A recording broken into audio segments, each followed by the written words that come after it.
అనాదిగా ప్రపంచమంతా నిండి ఉన్న బ్రహ్మచైతన్యానికి ప్రతీకంగా ఈ శబరిమల పుణ్యక్షేత్రం నెలకొని ఉంది.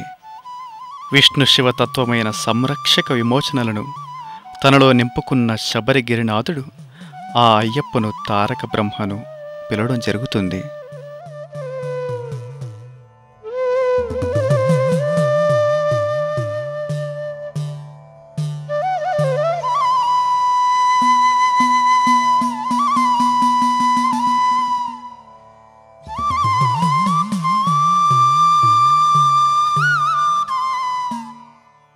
తన సన్నిధికి వచ్చే భక్త మనసులను సంసార సాగరం నుంచి మోక్షం వైపు మళ్లిస్తాడు. ఈ మహాసన్నిధిలోని జీవార్చనయే శరణఘోష.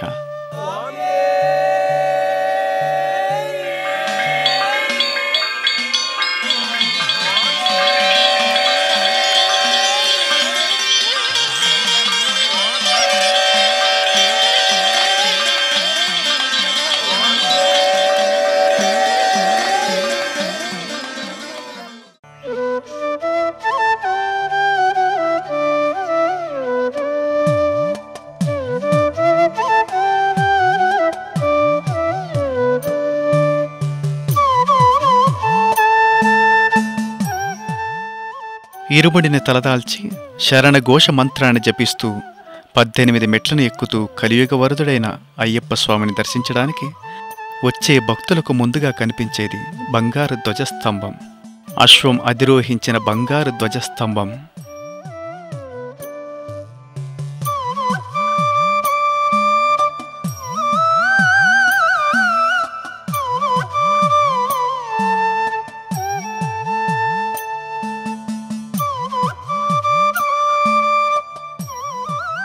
ధ్వజస్తంభం వెనుకనే ఉన్న తత్వమసి భక్తులకు దర్శనమిస్తుంది.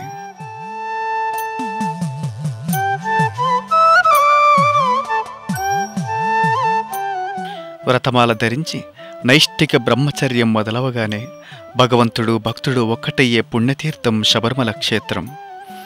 తత్వమసి అంటే అదే నీవు అని అర్థం. నాలోనూ నీలోనూ ఉండేది ఒక్కటే భగవదాంశమని. మన మధ్య చిన్న పెద్ద అనే తేడా లేదని తెలియజేస్తున్న వేదసూత్రమే తత్వమసి.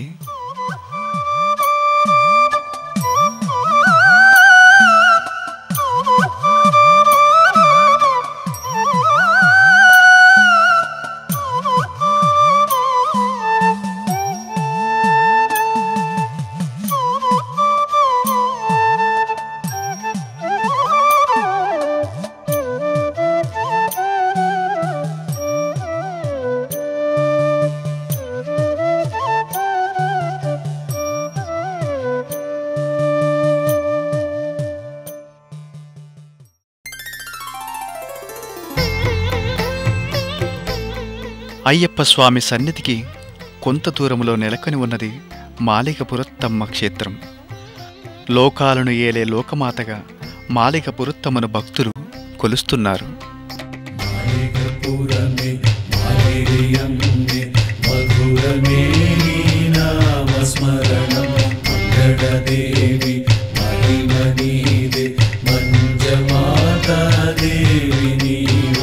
మధురమైన గిరిపైని మంగళదేవి నీవే. కొబ్బరికాయను దొర్లించడం ఈ క్షేత్రములో ఆచరించే ఒక పద్ధతి. మంజాంబిక అనే పిలువబడే ఈ దేవికి సమర్పించే నివేదనలు పసుపు, తమలపాకు, పట్టు, కుంకుమ, కర్పూరం కూడా ఉంటాయి. మాయా మహిషి నుంచి విమోచనం లభించిన దేవికి మోక్షాన్ని ప్రసాదించి తన క్షేత్ర సమీపంలో ఉన్న మాళికపురత్తులో స్థానం కల్పించాడు అయ్యప్ప స్వామి.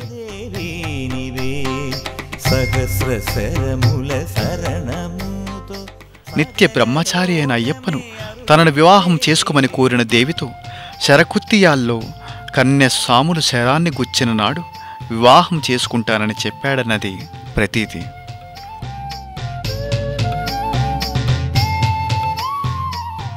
అయితే ప్రతి సంవత్సరం కన్యస్వాములు రావడం, మాళికపురత్తమ్మ నిరాశగా వెనుతిరగడం జరుగుతోందన్నది ఈ అయ్యప్ప స్వాముల నమ్మకం.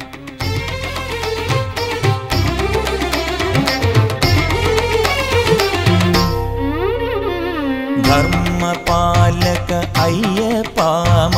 జన్మ కర్మలే తీర్చును కర్మ సాక్షికి సాక్షియేనే అమ్మయి కరుణించును మోహములను హరించే మోక్షకారిణి అంబిగే.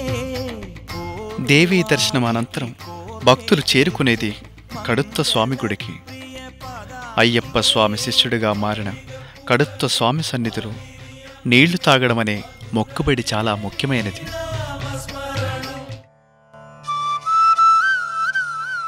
పురాతనమైన నాగారాధన జరిగే ప్రదేశం ఈ మాళీగపురం.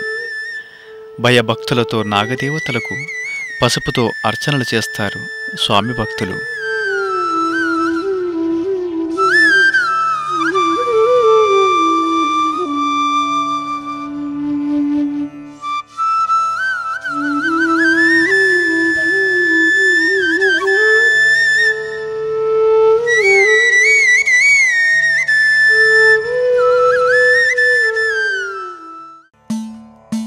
నమః సూర్యాయ ఇది నవగ్రహ మండపం. జీవితంలో గ్రహాల బాధలు తీరడానికి నవగ్రహాల ప్రీతికై అయ్యప్ప భక్తులు మొక్కులను తీర్చుకుంటారు. మంగళాయ బుధాయ చ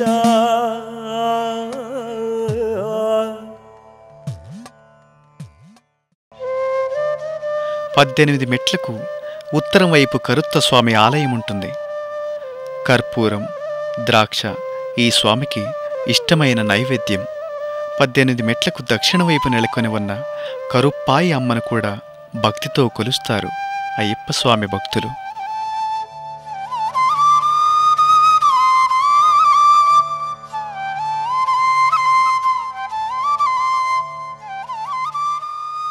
అయ్యప్ప స్వామి సహచరుడు, ప్రియమిత్రుడు, మహాభక్తుడైన వావరస్వామి సమాధి ఆచార వ్యవహారాలతో స్థాపించబడి ఉంది. మానవ జాతి ఒక్కటే అని చాటే ఈ ప్రదేశంలో వావరస్వామిని దర్శించవచ్చు. వావరస్వామి తరం ముస్లింలు భక్తులకు విభూతిని ఇచ్చి ఆశీర్వదిస్తారు. మిరియాలు, చందనం, పన్నీరు, కొబ్బరికాయ మొదలైనవి ఇక్కడి ప్రత్యేకమైన నైవేద్యం.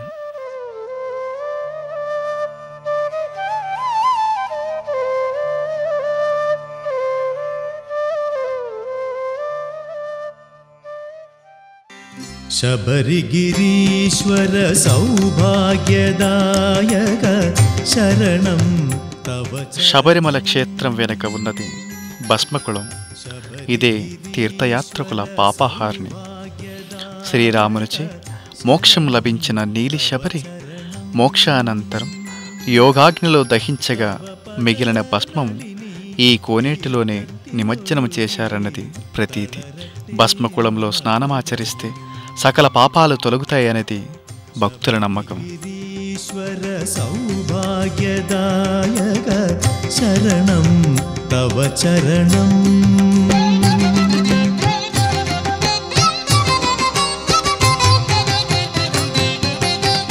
കരളിലെ കാടൊരു പൊന്നമ്പലമേടായി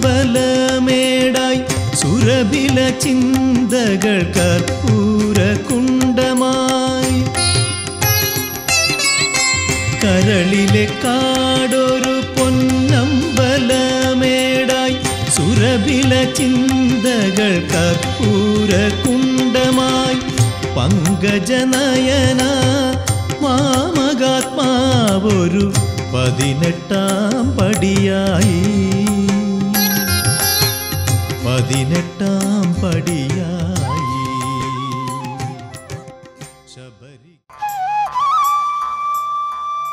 శబరిమల తీర్థయాత్ర రోజులైన మండల కాలంలో త్రిశూర్, మలప్పురం జిల్లాలలో జరిగే సాంప్రదాయ పూజా విధానమే పాన.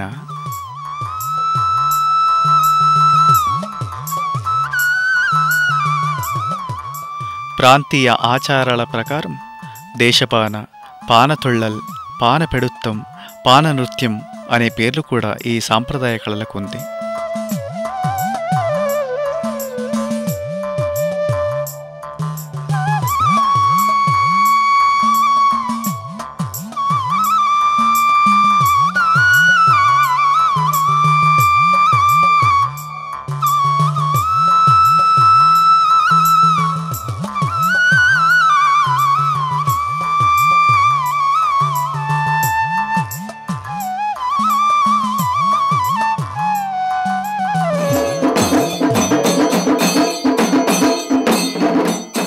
దేవాలయాల్లో గాని గృహాల్లో గాని చేసే ఈ పూజకు లేత కొబ్బరి ఆకులు, అరటి దూటలతో అలంకరించిన పందిరిలో పాన జరుగుతుంది.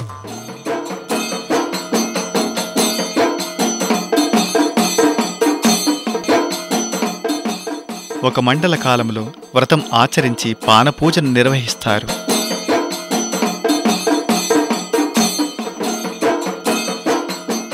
పంచవర్ణ రంగులతో గీసిన భద్రకాళి, వేటక్యురమగన్ శాస్త్ర రంగవల్లి చుట్టూ వాయిద్యాలు, నాట్యాలతో రంగవల్లి పూజ జరుపుతారు.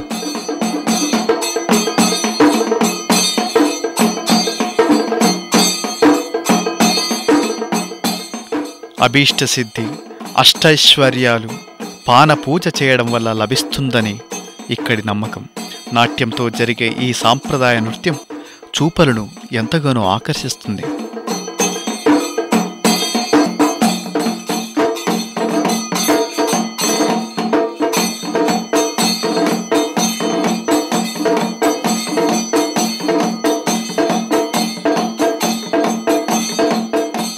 పూజ అనంతరం నాట్యం చేస్తూనే పూజ మంటపం కూల్చేస్తారు.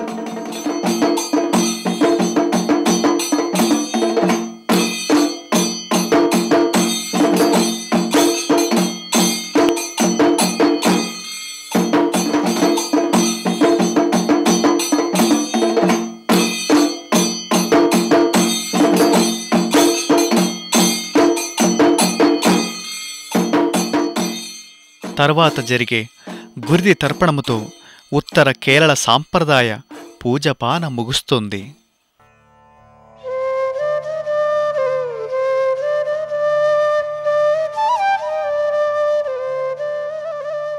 శబరిమల క్షేత్రం 10 నెట్టాంబాడి కింద ఉంటుంది.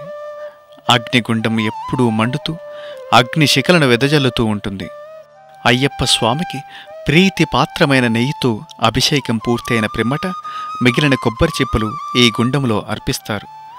జీవాత్మ అయిన నెయ్యిని భగవంతునికి అర్పించి శరీరానికి ప్రతీకమైన చిప్పలను గుండములోకి వేసి భగవంతునిలోకి ప్రవేశించడమనే మహనీయ సంకల్పం ఇదే.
శైవ వైష్ణవ తత్వాలు ఒకటిగా చేస్తూ శ్రీ అయ్యప్ప స్వామి మానవ రూపములో ఈ భూమిపై వెలిశాడు.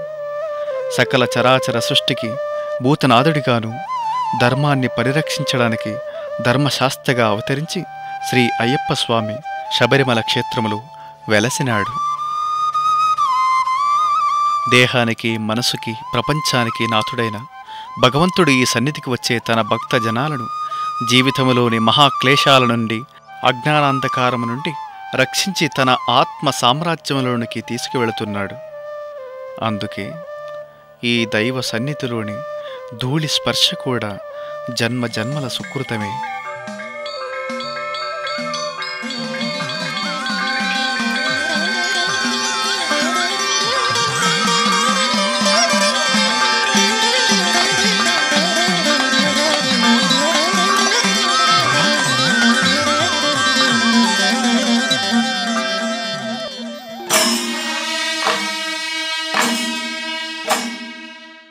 అయ్యప్ప స్వామి జననం వృశ్చిక లగ్నం, పంచమీ తిథి, ఉత్తర నక్షత్రమని నమ్మకం.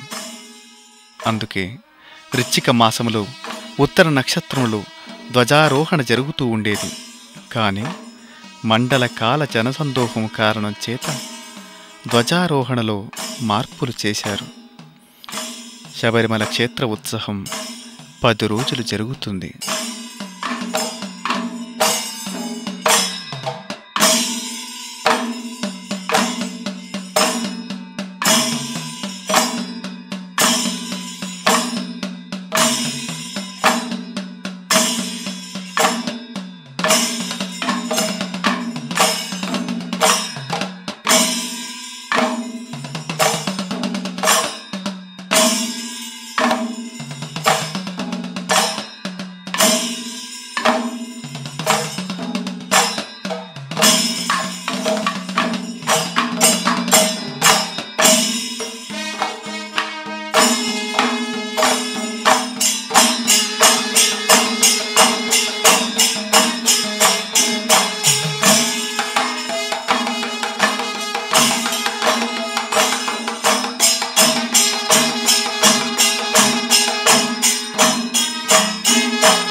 తొమ్మిదవ రోజు ఉత్సవం పళ్ళివేట. ఇందులో బాణం, విల్లు ధరించిన అయ్యప్ప విగ్రహం ఏనుగుపై ఊరేగిస్తారు. వేటకు వెళ్లే అయ్యప్ప వెనుకనే పరివారం ఉండేవారట. ఈ పళ్ళివేటలో అయ్యప్ప చరిత్రలో ఉన్న శాస్తావందనం మొదలు ప్రతిష్ఠ దాకా ఉన్న 576 శ్లోకాలను వేటలో చదువుతారు.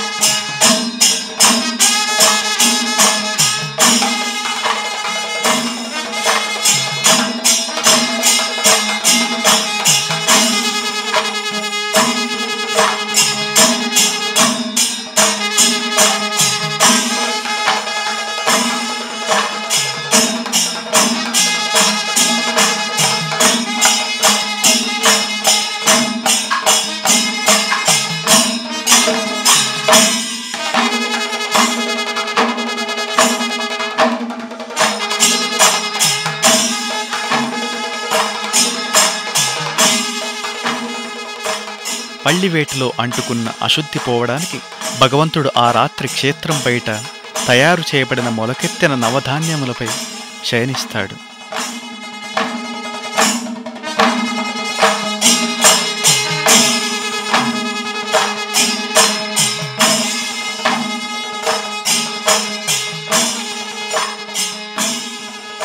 పళ్ళివేట్ట తర్వాత రోజే శబరిమల దేవాలయంలోని ప్రసిద్ధిగాంచిన ఆరాట్టె. గజారూఢుడై అయ్యప్ప స్వామి స్నానానికై పంభానదికి బయలుదేరుతారు. తంత్రి, మేల్సాంది, మిగిలిన వైదిక బ్రాహ్మణులు భగవంతుని అనుసరిస్తారు.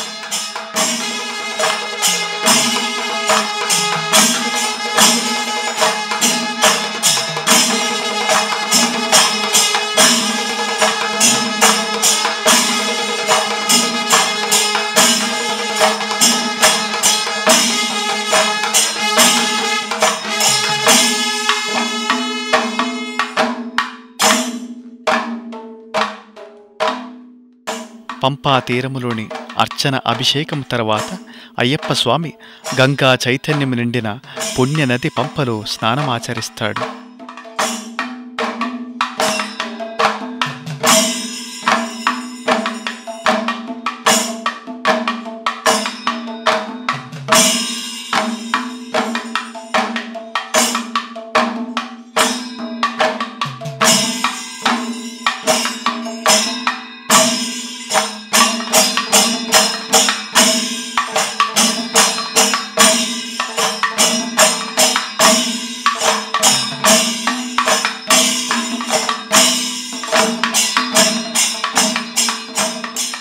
అఖిలాండేశ్వరుని దివ్య శరీరాన్ని తాకిన పంపా జలంలో లెక్కలేనంత స్వామి భక్తులు స్నానమాచరిస్తారు.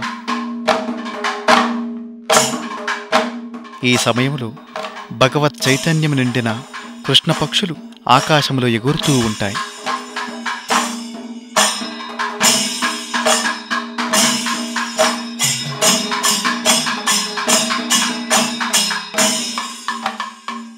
ఆ తరువాత పంపా గణపతి ఆలయంలో పూజలు నిర్వహించి అయ్యప్పను ఆహ్వానిస్తారు.